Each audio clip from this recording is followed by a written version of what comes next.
Bueno, bienvenidos ya a la última sesión, la séptima sesión del segundo Foro Nacional de Periodismo Científico y Divulgación de la Ciencia aquí en Colombia. Y tenemos una parte muy especial porque también nos vamos a empapar un poquito qué pasó este año tan coyuntural con el tema de la pandemia. Y para ello tenemos a Ronnie Suárez de El Tiempo Salud. Bienvenido, Ronnie. El público te espera. Hola Tania, hola a todos, muy buenas noches, ¿cómo están? ¿Me escuchan ahí? Sí, perfecto. ¿Vas a compartir alguna presentación o solo vas a estar No, hablando? esto Perfecto. va a ser espero que no sea tan monólogo, que sea más bien una charla sabrosa durante 10 minutos y si quieren al final, si hay alguna pregunta, pues podemos hablar más fluidamente. Perfecto. Entonces, ¿empiezo? Sí, por supuesto. De una vez, vale. Bueno, mi nombre es Ronnie Suárez, yo soy periodista especializado en salud. Llevo 4 años cubriendo la fuente de salud en El Tiempo, donde actualmente soy subeditor de la unidad de salud.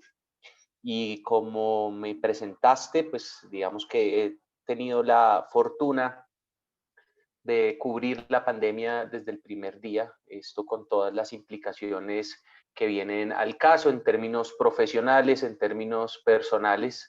Sabemos que indudablemente estamos en la era del coronavirus y que seguramente esto marcará un antes y un después en nuestras vidas, que llegó este virus desde muy lejos para cambiarlo todo, ¿no? Y sin duda, por eso me atrevo a afirmar que este año ha sido uno de los más desafiantes de mi carrera, o el más desafiante de mi carrera. Yo tengo ya más de 12 años de experiencia profesional y pues básicamente todo por un pequeño patógeno, ¿no? Que se está devorando al mundo, sigue devorándose al mundo. Y quiero contarles un poco de mi experiencia cubriendo la pandemia.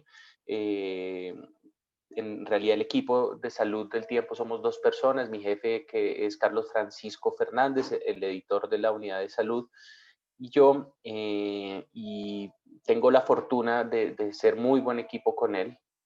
Digamos que desde estos últimos 4 años hemos afinado muy bien los procesos y hemos como tratado de entendernos muy bien y eso ha sido como muy clave en el éxito que hemos tenido, por lo menos en materia de cifras y de cubrimientos específicos de la pandemia.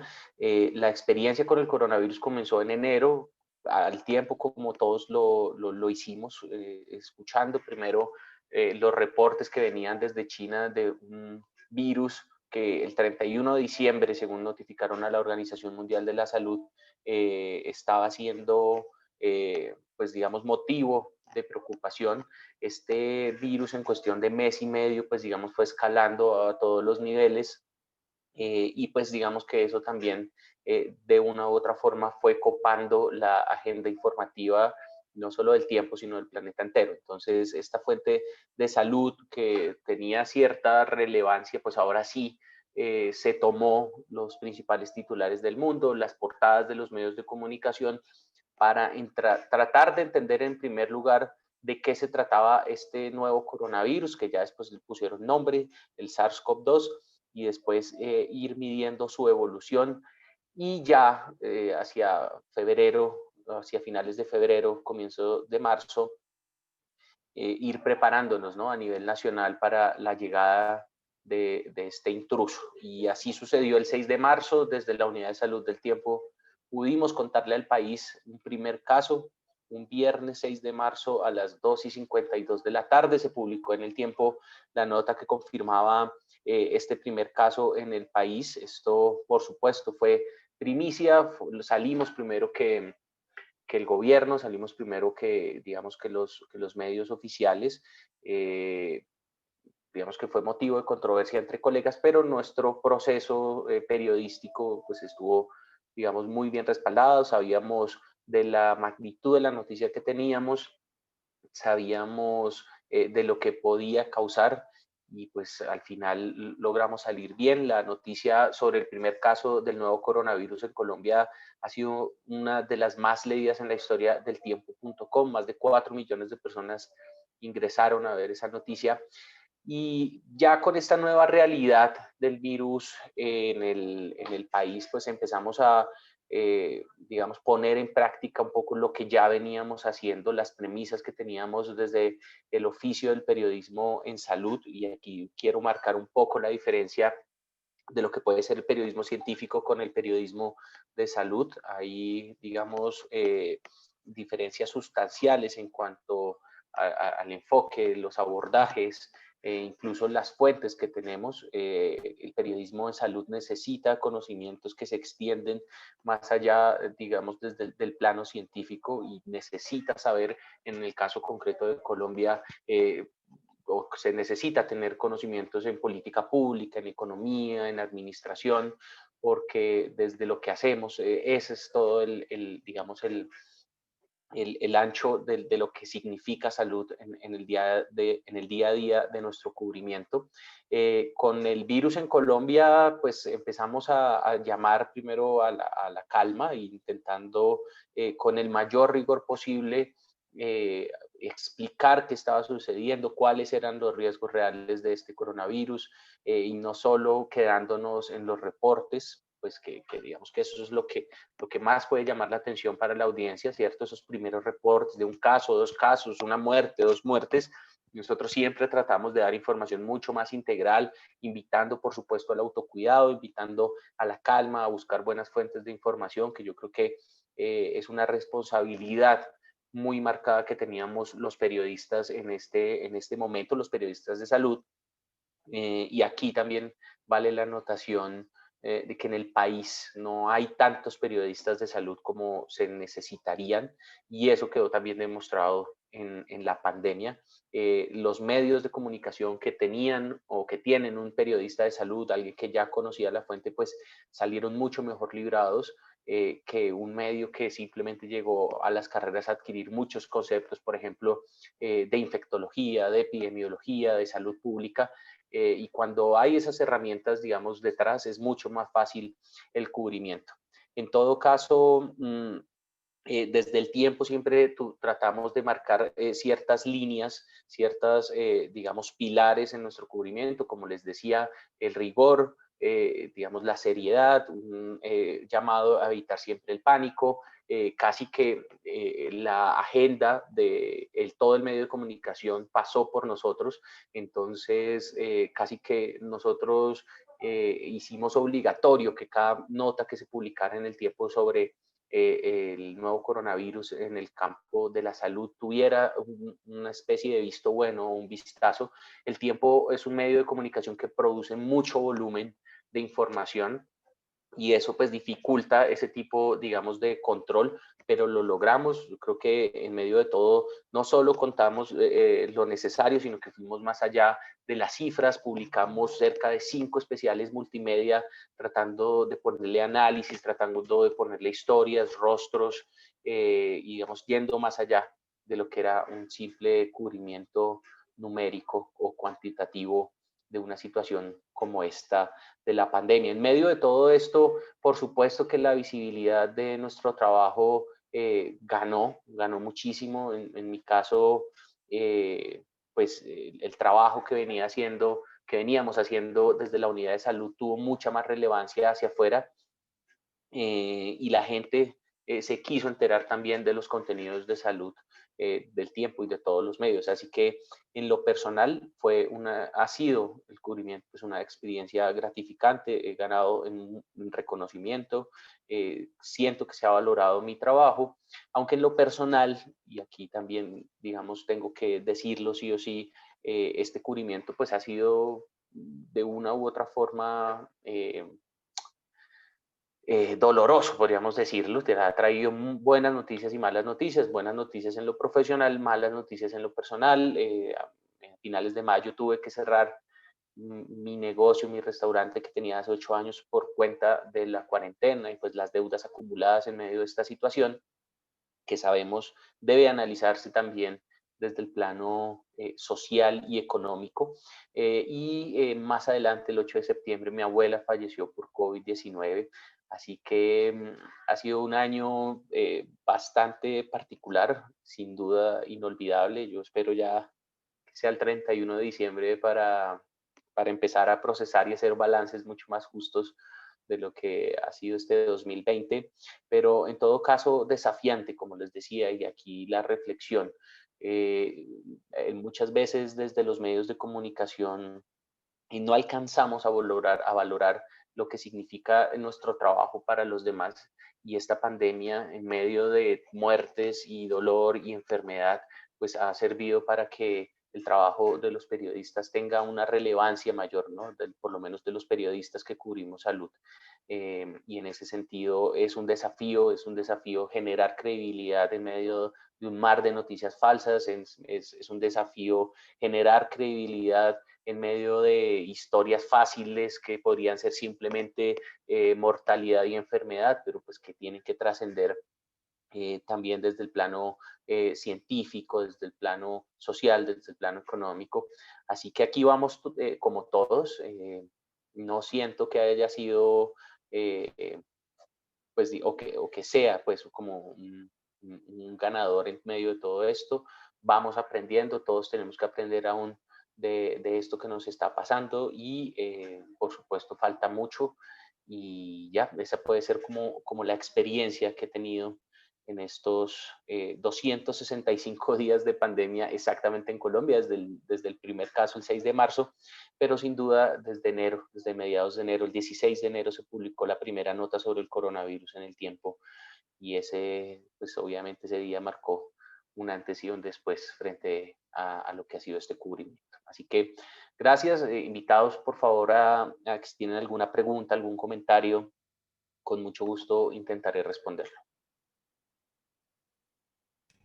Por supuesto, tú demoraste los 10 minuticos y tienes tus minuticos de preguntas. Yo tengo una, antes de que alguno vaya escribiendo, por favor, ahí en el chat de Zoom, es, tú como periodista de salud, como colega en esa área, ¿cuáles serían las recomendaciones y los retos que enfrentan otros colegas a nivel más de región, ¿no? Porque tú estás haciendo pues la mirada más nacional, pero ¿cuál sería esa recomendación a nivel regional para seguir tratando con mucho y con un buen criterio, ¿no? Informativo y pues lo que sigue en esta nueva etapa de la pandemia, ¿no?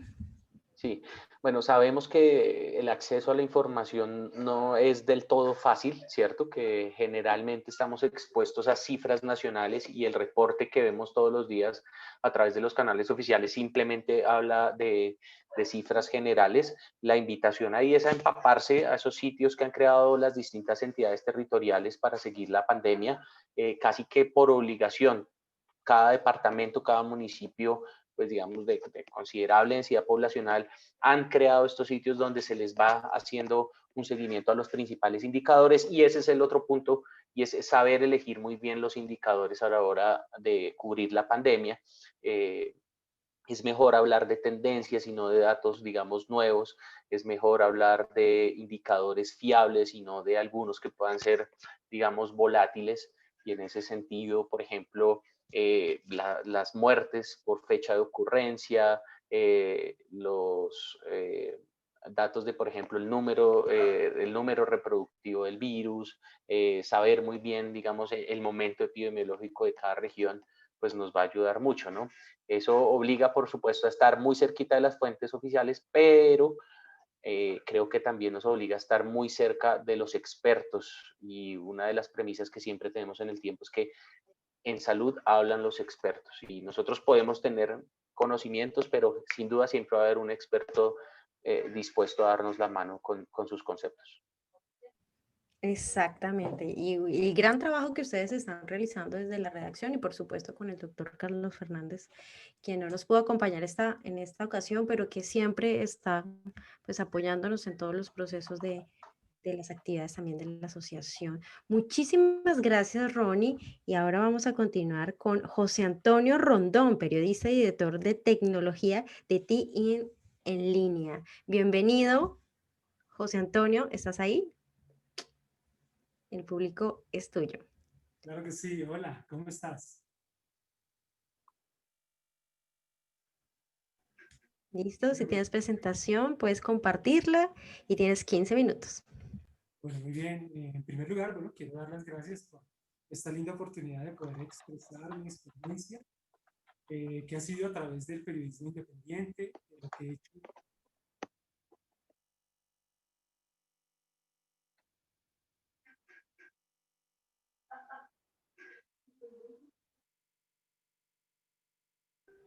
¿Estás con mute, José?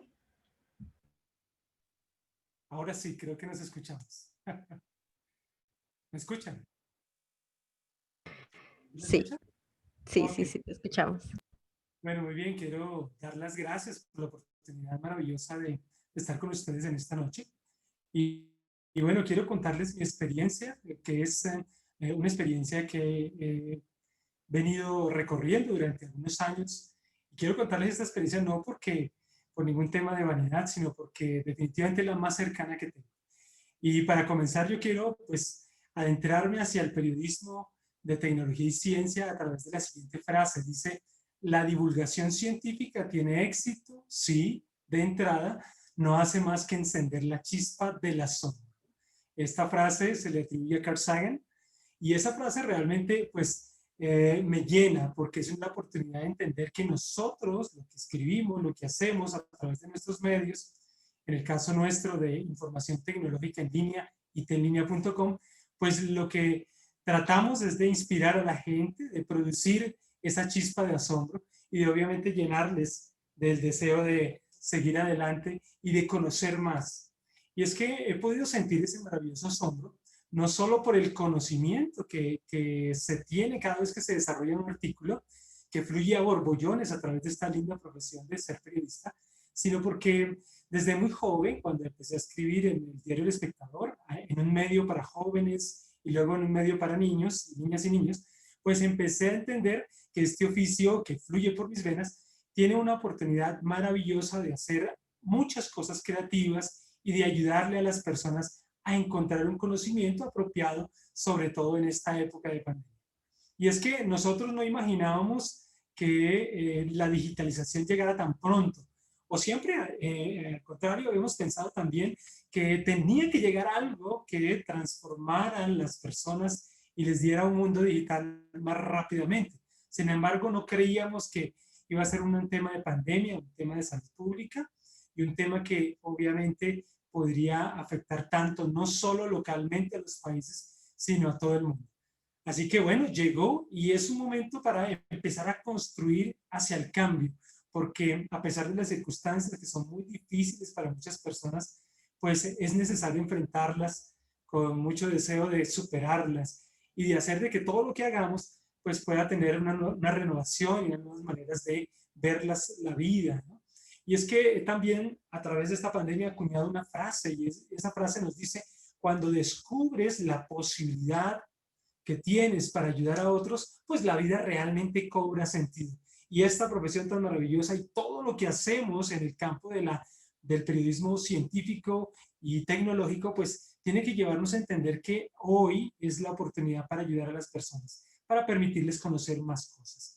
Y en ese camino, pues tuve la oportunidad hace mucho tiempo de escribir, de empezar a escribir sobre el mundo de la ciencia y la tecnología a través de diferentes medios. Por ejemplo, puse unos libros, estos libros de tecnología, que al comienzo lo que trataban era de ayudarle a las personas a entender cómo era Internet y cómo podían realmente eh, conectarse a través de ella y sacarle jugo.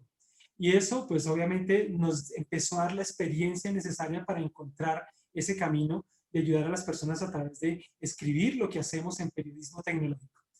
Bueno, y eso es emocionante, emocionante porque nos permite entender que, como dice Carl Sagan, pues es permitir que haya esa chispa, encender esa chispa de asombro en las personas para que la gente pueda autogestionarse y empezar a encontrar un conocimiento apropiado para su desarrollo. Y en el año 2003, pues nació Itenlinea, itenlinea.com. Nació como un medio simplemente para dar noticias, para informar, y ha venido creciendo a través del tiempo, nos ha permitido, bueno, ser nominados a un centro de periodismo, ayudar a muchas empresas, ayudar a muchas personas Y hoy, en medio de esta pandemia, que obviamente ha sido un disruptivo pues bastante grande para todos nosotros, pues nos está dando la oportunidad ahora de entender que necesitamos transformarnos, cambiar y ajustar ciertas cosas para que desde el punto de vista de nuestra audiencia podamos brindarles más y seguir creciendo y seguir siendo sostenibles para crecer y para ayudarle a otras personas. Así que en ese año 2003 tuvimos la oportunidad de nacer y bueno, de seguir desarrollando cosas. Yo quiero contarles que además, pues tuve la oportunidad hace muchos años de hacer la primera revista para niños de internet y esa revista obviamente era impresa, pero bueno, ya no existe, sin embargo era una puerta de entrada para que los niños y las niñas lograran entender cómo sacarle provecho a la red. E incluso en este camino, en estos 17 años de IT en línea, pues también hemos tenido la oportunidad de hacerlo impreso. Hicimos este tabloide europeo donde cada 3 meses podíamos sacar diferentes artículos, diferentes cosas que le sirviese a la gente. Y ahora pues quisiera sentarme un poquitito en los desafíos que enfrenta la apropiación de la tecnología, sobre todo en esta época en la que la necesitamos tanto, pues hay desafíos que tenemos que enfrentar. Y uno de ellos es la verdadera transformación digital. Y es que antes de la pandemia, las personas hablaban de esto pues de una forma muy ligera, ¿no? Y bueno, en diciembre, según obviamente dinero.com, que son expertos en hacer análisis y encontrar estadísticas interesantes, nos dice que en diciembre de 2019 el país no sospechaba que entraría en una cuarentena tan profunda, ¿no? Y que, bueno, en este momento el gobierno ha establecido la necesidad de invertir casi 120.619 millones en 5 años para crear las condiciones apropiadas para que efectivamente se dé una transformación digital en el país. Así que ese es un gran desafío. Esto se escribió en el 15 de octubre de este año. También otro desafío interesante es el desarrollo de habilidades digitales. Aunque para nosotros es muy común conectarnos, hablar a través de una videollamada y bueno, hacer múltiples cosas, pues estamos un poco atrasados como país en el desarrollo de las habilidades digitales y se necesita más gente haciendo cosas para que obviamente podamos encontrar posibilidades de apropiarnos aún más de la tecnología, no como un fin, sino como una herramienta que permita a las sociedades crecer, a las personas, digamos, construir para cambios significativos dentro de lo que significan los procesos digitales hacia negocios, emprendimiento y obviamente hacia el fortalecimiento de las empresas. Y otro desafío grande que nosotros tenemos en Colombia, diría yo, es el cambio de paradigmas, romper los paradigmas, aunque ya se ha empezado a ver que podemos desarrollar muchas cosas de manera digital, que nos ahorra tiempo, que nos ahorra sobre todo tiempo en el carro, en los trancones, pues esas cosas tan sencillas ya las hemos empezado a ver como una posibilidad para también ser productivos desde la casa y obviamente hacer crecer a las empresas. Sin embargo, esas infraestructuras distribuidas pues han generado muchos problemas en muchos aspectos, como por ejemplo en el tema de la ciberseguridad. Así que todo esto está cambiando de forma muy dinámica y el romper los paradigmas pues tiene que empezar esencialmente en todos nosotros, los que usamos la tecnología. Y ahora pues yo quisiera sentarme un poquitito desde el punto de vista de nuestro medio de IT en línea, pues nuestro aporte ha sido el de contar lo que ocurre, las tendencias, las oportunidades, meternos en la cuarta revolución industrial y proponer formas de hacer las cosas y de visibilizar a personajes líderes del mundo de la tecnología para que ellos mismos pues le cuenten a la gente lo que está pasando y cómo se pueden hacer las cosas y obviamente las personas, la audiencia pueda ver que eso no es cosa por allá de extraterrestres, sino que personas comunes y normales también hacen eso, aunque trabajan obviamente en compañías de tecnología, tienen mucho que aportar y que enseñar. Y entonces esa visibilidad que le hemos empezado a dar a todos estos personajes y a las tendencias y a lo que ocurre en las empresas, pues es lo que pensamos que en teoría empieza a mostrarnos un camino diferente hacia la construcción del cambio, hacia la oportunidad de hacer las cosas de manera distinta. Y yo quisiera adicionar pues 5 claves especiales para obviamente enfrentar esos desafíos, porque es muy importante que nosotros, no solo en el país, sino fuera del país, podamos entender que necesitamos ciertas habilidades y ciertas cosas que nos empoderen frente a la tecnología y a la ciencia. En primer lugar, pues hay que tomarse mucho tiempo, pero no tanto, ¿no? Para entender las nuevas tecnologías, las herramientas. Digamos, por ejemplo, hoy en día todas las que representan la oportunidad de hacer videollamadas y de lograr obviamente comunicarnos y hacer negocios y conectarnos con la gente y ayudar a las personas. También es clave que así se tengan preguntas, pues no tenerle miedo a hacerlas y obviamente a preguntarle a esos que de repente han recorrido un poquitito más en este camino tecnológico y científico para que puedan aclarar nuestras dudas y podamos entrar al uso de las herramientas de una forma apropiada. En tercer lugar, hay que pensar en integrar la ciencia y la tecnología al emprendimiento. Todos nosotros tenemos ideas y mejor aún si esas ideas las unimos a la tecnología, a herramientas tecnológicas que nos permitan agilizar los procesos y definitivamente lograr unas oportunidades de mayor alcance. Hay que compartir, enseñar y motivar a otros para que también se vinculen a estos medios científicos y tecnológicos.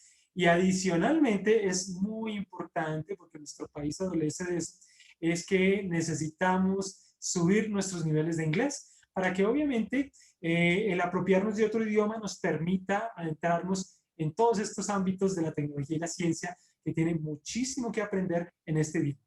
Ahora, yo quisiera plantearles algunos desafíos. Por eso, nosotros estamos actualmente en una filosofía, la filosofía de pensamiento y diseño, en pensar desde el punto de vista de nuestro cliente, de nuestra audiencia, qué les interesa, qué les duele, cómo le gustan las cosas. Porque aunque nosotros nacimos digitales y bueno, después hicimos un impreso y ahora estamos otra vez al 100% digitales, pues quiero decirles que de todas formas siempre hay que pensar en esa audiencia, qué es lo que necesita realmente y cómo se puede enfrentar, digamos, la construcción de nuevos contenidos y de nuevas formas de hacer nuestro periodismo, basado obviamente en lo que le gusta a las personas. Por eso estamos incluso renovando nuestro sitio y haciendo nuevas políticas de contenido y de diseño que pronto vamos a tener al aire para que obviamente pues podamos probar qué tanto les gusta y cómo aceptan las personas estos nuevos conocimientos y esta nueva forma de hacer el periodismo tecnológico. No quiero terminar sin hacer un llamado muy especial y es el seguir creando. Los invito a que sigan creando, a que sigan proponiendo, a que sigamos compartiendo, porque esta es una época para dar, para ayudar, para potenciar nuestro trabajo. El conocimiento es de todos, así que procuremos compartirlo y sobre todo procuremos tratar de llevarlo a más ambientes donde la gente todavía no logra saber cómo llegar a él. Y eso nos va a permitir obviamente crecer. Gracias a Dios estos años pues han sido maravillosos, pero también han tenido dificultades, pero los hemos podido con la ayuda de Dios superar. Los invito a que sigan innovando, a que sigan preparándose en este mundo tan dinámico, porque lo que hoy es, mañana ya no es. Entonces necesitamos estar al día. Y quiero solamente terminar con una hermosa frase de Manuel Calvo Hernando que nos dice, la idea básica de la divulgación es llevar la ciencia al público y ayudar al hombre común a superar sus temores en relación a la ciencia. Así que si nosotros inspiramos, generamos esa chispa, ¿cierto? Esa chispa de curiosidad en nuestras audiencias y les llevamos la ciencia y la tecnología de una forma más sencilla, pues las personas van a poder beneficiarse ampliamente y nuestras sociedades van a tener la oportunidad de aprender a enfrentar un nuevo mundo que es cambiante, distinto y genera desafíos muy grandes. Así que muchas gracias. Y bueno, quedo aquí para sus preguntas. Si tienen alguna inquietud, con mucho gusto, en la medida de lo posible, pues se las podré responder. Muchísimas gracias, José. Y cualquier pregunta, por favor, ahí al Zoom, al chat de Zoom para responderlas a continuación. Porque ahora vamos con Jorge Manrique, quien es periodista y docente de la Pontificia Universidad Javeriana de Cali, que nos va a traer su análisis sobre la COVID-19 en Colombia, la responsabilidad de medios en la comunidad. Bienvenido, profesor, y el público lo espera. Muchas gracias, muy buenas noches a todos. Me parece fantástico que hayamos tenido estas dos intervenciones bien interesantes antes de la mía, porque nutren un poco también la mirada que yo quiero compartir. Si ustedes me lo permiten, voy a compartir brevemente aquí esta imagen que nos pone a pensar un poco de aquello que pasó con la prensa cuando apareció la pandemia. Entonces, digamos como el tema general que yo me pregunté antes de escribir un artículo que fue publicado en la revista de Comunicación y Salud de la Universidad Carlos III de Madrid en junio pasado, pues me hice esta pregunta: ¿cómo se comportó la prensa en modo pandemia? Y digamos aquí la implicación mía en lo personal es que yo soy periodista, sigo siendo periodista, dirijo un sitio que se llama Cali Buenas Noticias y por 12 años fui periodista del diario El Espectador y editor de la sección Bogotá, entonces entiendo un poco las rutinas del periodismo, de las salas de redacción, del afán del cierre, de la noticia de última hora, de la chiva, en fin, todas estas cosas que pasan en una sala de redacción. Entonces me hice esas preguntas porque yo siempre he sido muy crítico, digamos, de las ciencias sociales cuando abordan los archivos de prensa y solamente toman lo que les interesa y no miran el contexto en el que se produjeron esas noticias. Y yo creo que el COVID-19 nos dio muchas cosas que pensar. Y bueno, en investigación muchas cosas nacen de una pregunta. Y yo me pregunté qué pasó con la información al comienzo de la pandemia en Cali y Guayaquil. Cali, Colombia, Guayaquil, Ecuador. Marzo, abril del 2020. En Guayaquil se presentó una situación desbordada. Se llegó a decir que Guayaquil era la capital latinoamericana del COVID. En la primera semana de abril se presentaron imágenes dantescas, valga la metáfora, para hablar de cuerpos en las calles, de las salas de urgencias llenas de cadáveres y que le dieron la vuelta al mundo. Entonces, ¿qué fue lo que pasó allí con la información?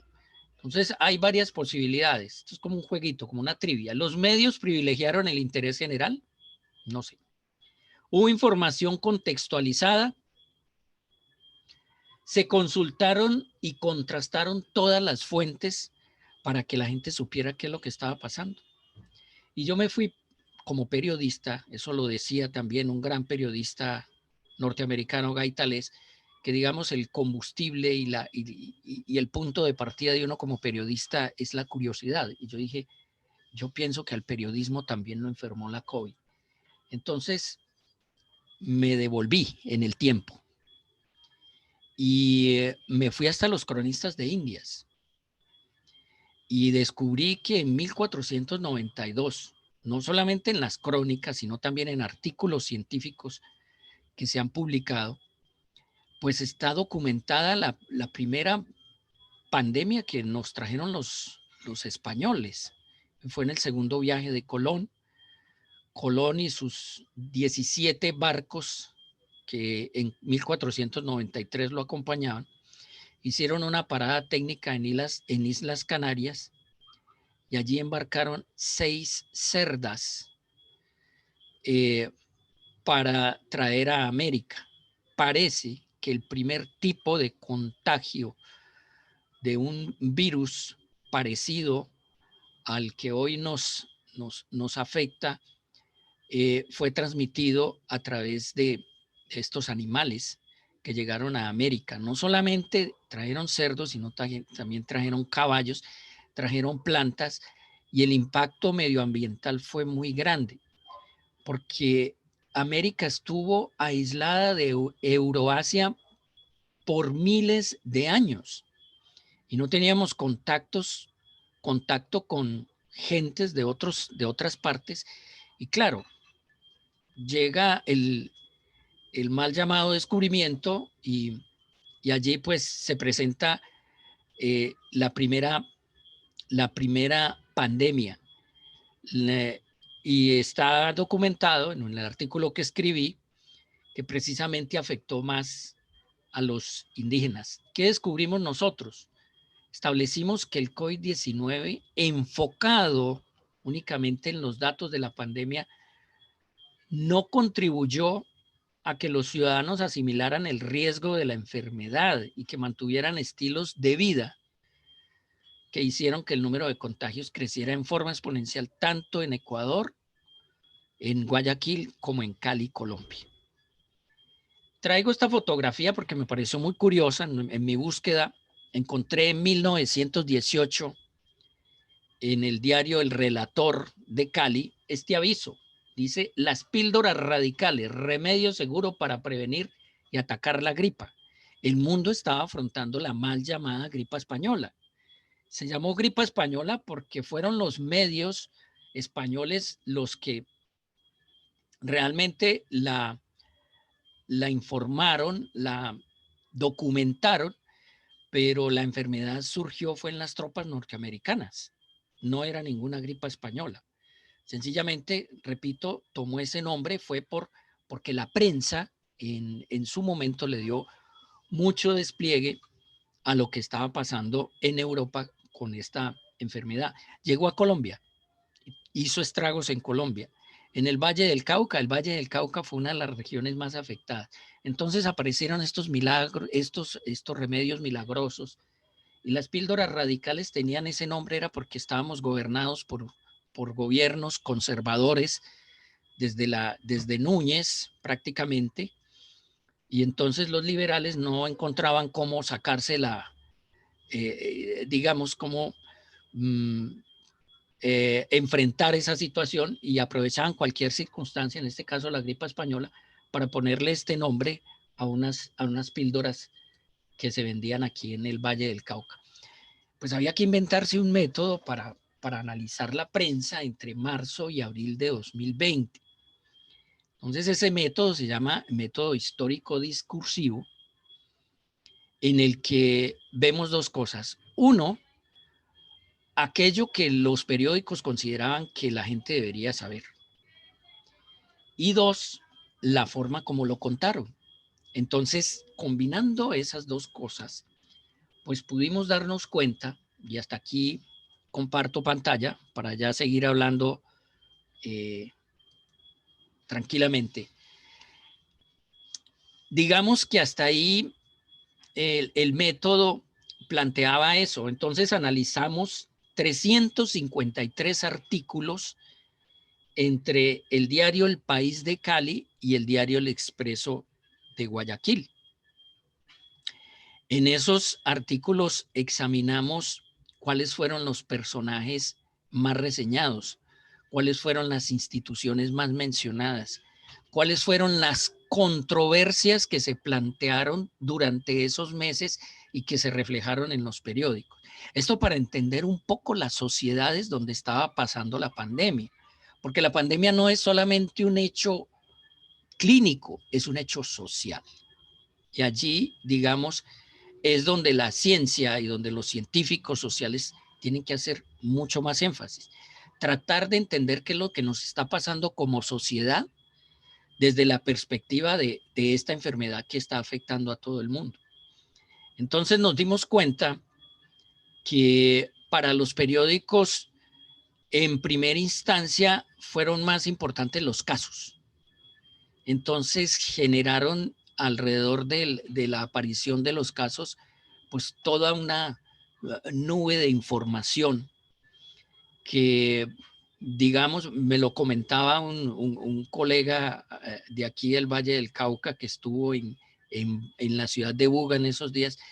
Decía, ay, porque en Buga se registró el primer caso aquí en el Valle del Cauca, que la romería hacia el hospital de Buga, donde se internó al supuesto paciente cero que tuvo la enfermedad aquí en el Valle del Cauca, pues era grandísima por parte de los medios, pero no estaban mirando lo que estaba pasando en otros sectores de la sociedad. Entonces nos concentramos en los datos, nos concentramos en los casos y se nos olvidó hacer análisis, se nos olvidó leer para entender qué es el COVID-19.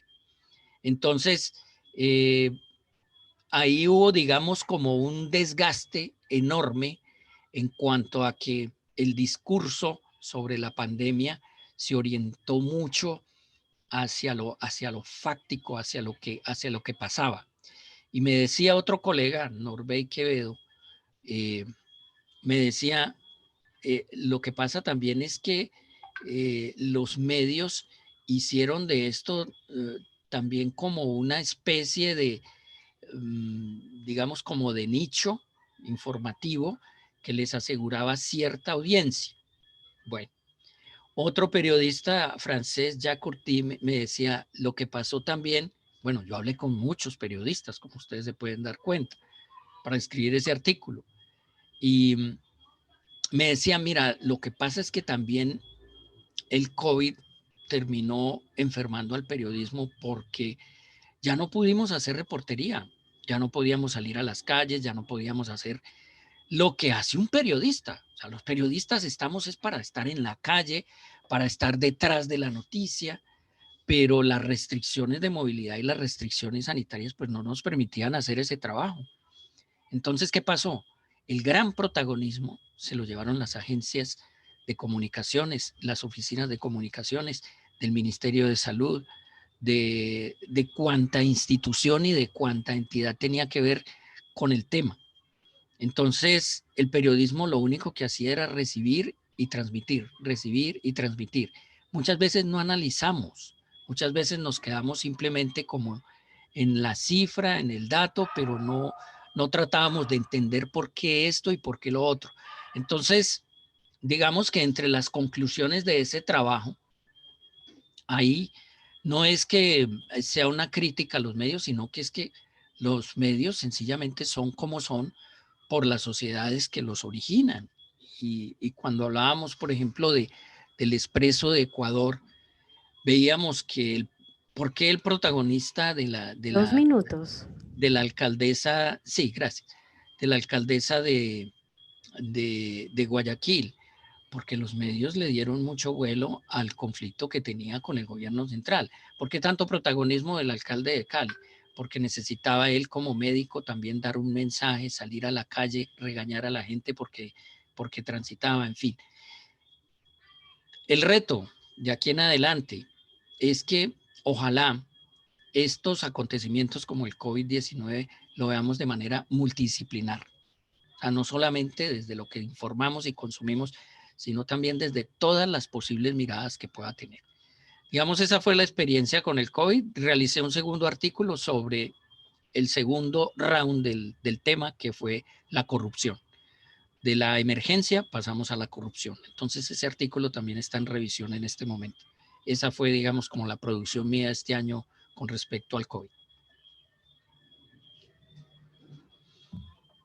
Excelente, muchísimas gracias y eso es lo importante ver también la parte académica de lo que está pasando y que no se nos puede olvidar que el periodismo también tiene que hacer investigación.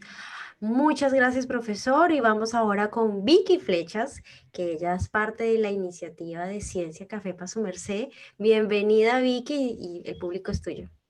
Hola, buenas noches. ¿Me escuchas? Sí, te escuchamos. Listo. Voy a compartir la pantalla. Entonces,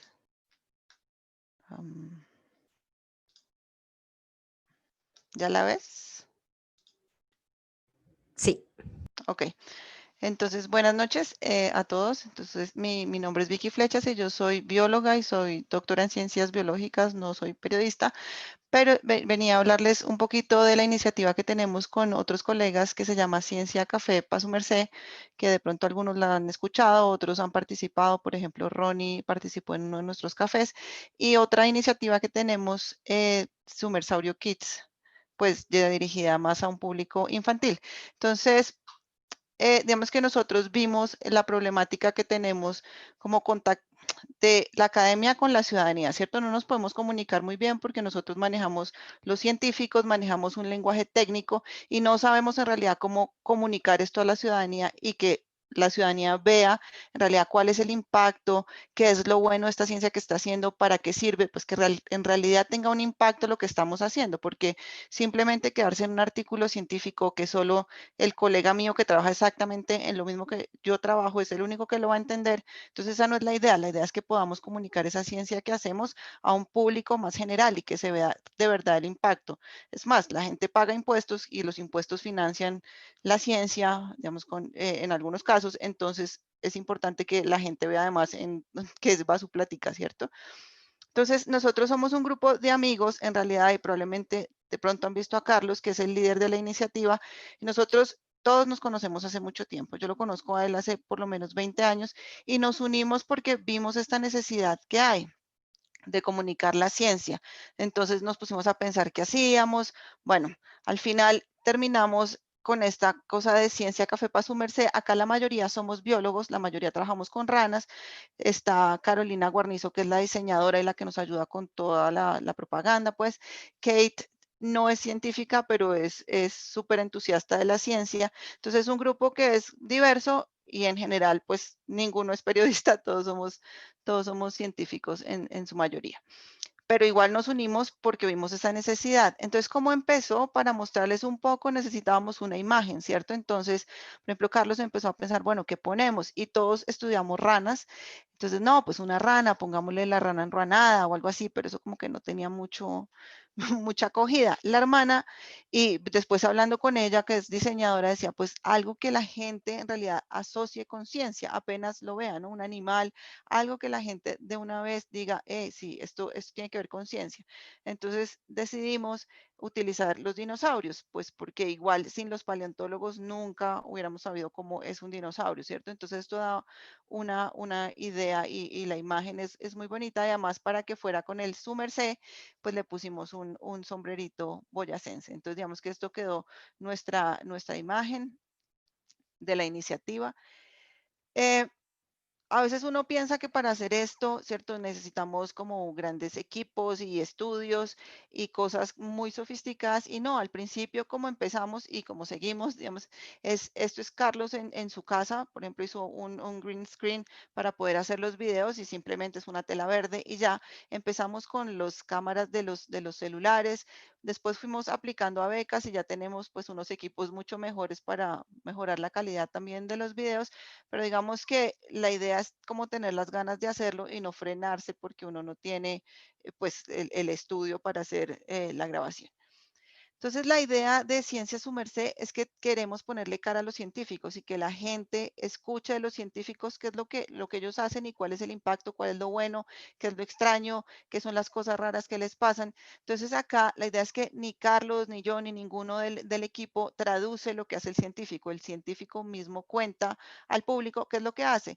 Y esto es un reto en realidad para los científicos porque yo me he dado cuenta que nos cuesta muchísimo trabajo hablar como en términos claros, ¿no? Que todo el mundo entienda, sino siempre estamos muy sesgados hacia lo técnico y tal vez que uno piensa que si habla con tecnicismos suena más inteligente, no sé, pero es una cosa que al científico le cuesta mucho trabajo. Entonces, una parte o un formato de Ciencia a su Merced es hacer entrevistas a científicos. En general, lo que pensamos es entrevistar científicos colombianos que trabajan o en Colombia o que están por fuera para que nos cuenten qué hacen. Más o menos a la fecha llevamos un poquito más de 200 entrevistas y nosotros comenzamos hace aproximadamente 3 años. En octubre cumplimos los 3 años de estar trabajando en esto. Entonces son 200 entrevistas con gente de todas partes, en todas las ramas de la ciencia y pues es muy bonito porque además la gente cuenta anécdotas y uno le ve la cara al científico y también ve que es alguien de carne y hueso y no ese imaginario que uno tiene de un científico, además un viejito en un laboratorio que nunca habla con nadie, sino que acá la gente además cuenta qué le pasa, ¿cierto? Mientras hace su investigación. Otra parte de Ciencia Su Merced tiene que ver con los cafés de ciencia y esto cuando estábamos antes en la normalidad, ¿cierto? Nos reuníamos una vez cada mes en un café muy cerca de la Universidad de los Andes y lo que hacíamos era hablar de un tema en específico, pero lo que hacíamos para no, además, no mantener el formato de una charla como un seminario en una universidad, donde un científico va y habla y presenta un montón de gráficas, como lo que uno está acostumbrado. Lo que hacíamos era, o lo que hacemos es invitar por lo menos entre 4 o 5 personas especialistas en un tema, pero que tienen diferentes miradas, ¿cierto? Por ejemplo, tuvimos uno de terremotos y teníamos a alguien de gestión de riesgo, teníamos un geólogo, teníamos un ingeniero civil, alguien del cuerpo de bomberos. Entonces, digamos que hay una conversación muy fluida, pero desde diferentes puntos de vista, y eso lo hace aún más interesante. Y la idea es que en estos cafés, que así se veían, es que los panelistas hablan pues tranquilamente, como si estuviera en una charla y uno está comiendo una hamburguesa, tomando una cerveza y los está escuchando. Esta foto, vemos que es muy especial porque fue el primer café que hicimos hace 3 años casi, y nosotros esperábamos que fueran nuestros 30 amigos, 30 pelagatos, pues que asistieran a nuestro evento, pues éramos nuevos, aunque ya habíamos empezado con las entrevistas para que nos conocieran un poquito, pero llegaron un poco más de 300 personas. ¿No? No cabían en el sitio y el sitio es grande. Entonces, esto fue súper interesante que 300 personas o más les interesara saber sobre las aves de Bogotá, que ese fue nuestro primer café. Hemos tenido la oportunidad de ir bueno, la primera foto, la de arriba, es en el sitio que les digo acá en Bogotá, pero también hemos tenido la oportunidad de ir a otras ciudades, a Villavicencio, a Manizales, a la costa también pudimos participar. Entonces, esto es chévere. Además, como promover y ayudar que otros grupos también que están interesados en divulgar la ciencia, pues vean que sí es posible, ¿cierto? Toca es como persistir, pero es posible. Tenemos otro, digamos que formato, o estamos apostándole a otro formato que es un blog y se llama Blog para su merced, y es contar la ciencia de una forma entretenida. Entonces, en realidad acá tenemos el apoyo de Natalia Gutiérrez, que es una bióloga que hizo su doctorado en Estados Unidos, pero ya le interesa ahora más que el laboratorio y toda esta cosa, le interesa mucho más comunicar la ciencia y ahora está trabajando es en esto, en escribir para comunicar la ciencia de una manera clara. También tenemos otro compañero, Santiago, que era estudiante acá en Bogotá, ahora está haciendo el doctorado en Chicago, pero él también le interesa mucho contar cosas. Por ejemplo, acá estaba hablando de por qué que salió que el virus muta, y entonces, ¿qué eso qué es? Porque mutar suena a que es algo malo, ¿cierto? Pero entonces él cuenta qué quiere decir mutar. Entonces, digamos que es otra forma de contar la ciencia. Carlos y Kate tuvieron la oportunidad de participar en este programa que salió en Señal Colombia, que se llamaba En Boosters, y lo que busca, o fueron 10 capítulos, ¿cierto? Entre mayo y julio más o menos de este año, era desmitificar todos esos mitos que uno además ya toma como que es la verdad absoluta. Entonces, cosas tan sencillas como cuando la mamá le dice a uno, no salga, póngase el saco porque si le da el frío, le da gripa, ¿cierto? ¿Quién dijo que es que da frío, si a uno le da frío, da gripa? Entonces, como esas cosas que uno va escuchando y ya las tiene que son la verdad, ¿cierto? Entonces, en este programa, que pues se los recomiendo, es súper bonito, ellos tratan de romper estos mitos o ver si es verdad o es un mito, con evidencia científica y entrevistando científicos que nos explican un poco más sobre cada tema.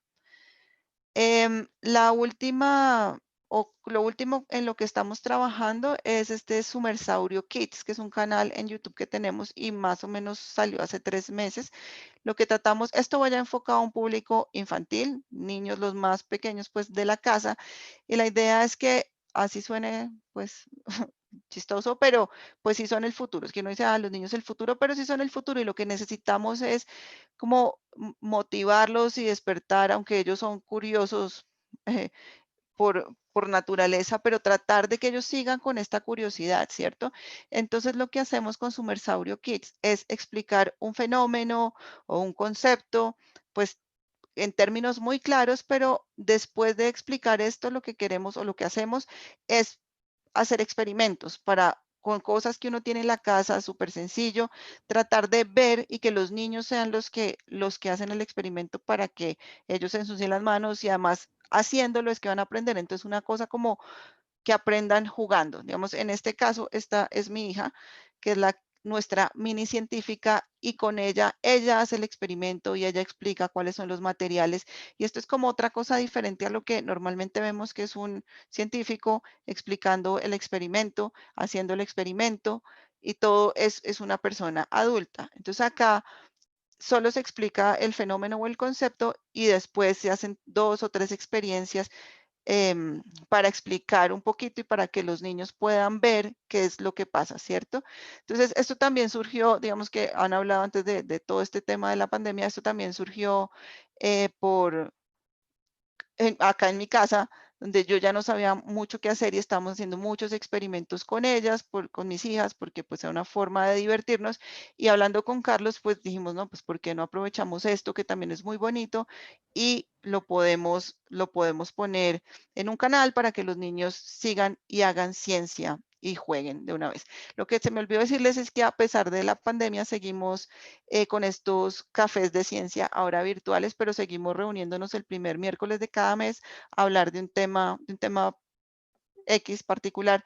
Y esto ha sido, digamos que bonito porque hemos podido llegar a muchos más sitios, ¿cierto? Antes era pues la gente que podía venir al café aquí al lado, pero ahora puede pues acompañarnos gente de todo el mundo y también hemos tenido invitados de otras ciudades, de otros países que antes era una limitante porque no tenemos Un fondos minuto. para invitar a nadie, entonces digamos que ahora tenemos la oportunidad de tener más personas.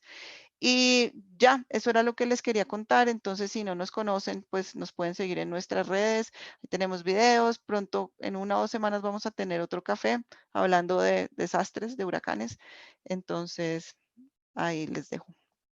Gracias. Muchísimas gracias, Vicky, por compartirnos esa buena experiencia y qué bueno seguir ya involucrando a los niños dentro de la divulgación. Y bueno, ya estamos finalizando esta jornada desde las 9 de la mañana hoy para Colombia. Ayer estuvimos de 9 a 9 también para Perú y mañana estaremos con invitados de Estados Unidos, España y toda América Latina. Entonces no se lo pueden perder de 9 a 9 también. Lo único que a las 8 vamos a tener un poco de música y un cierre pues de networking.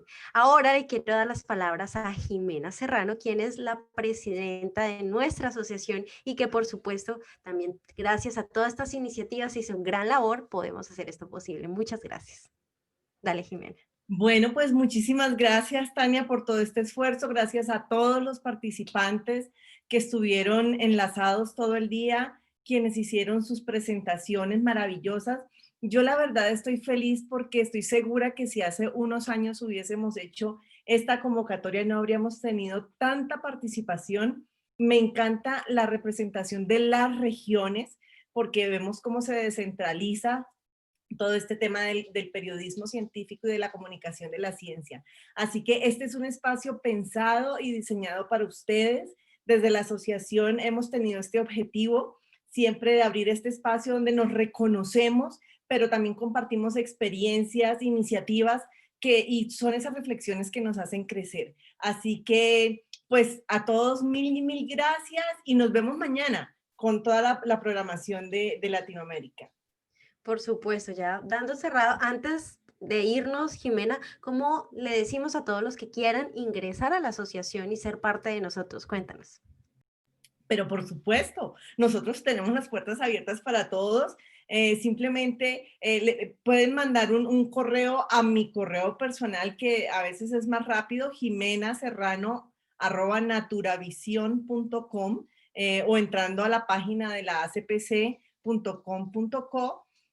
Ahí van a encontrar todas las formas de comunicarse y la forma sobre todo para ingresar a la asociación. Aquí somos una gran familia, somos una maravillosa red colaborativa y aquí los esperamos.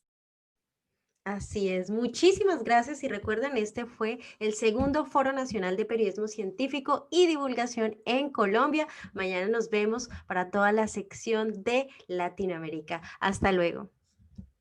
Chao, chao. Gracias.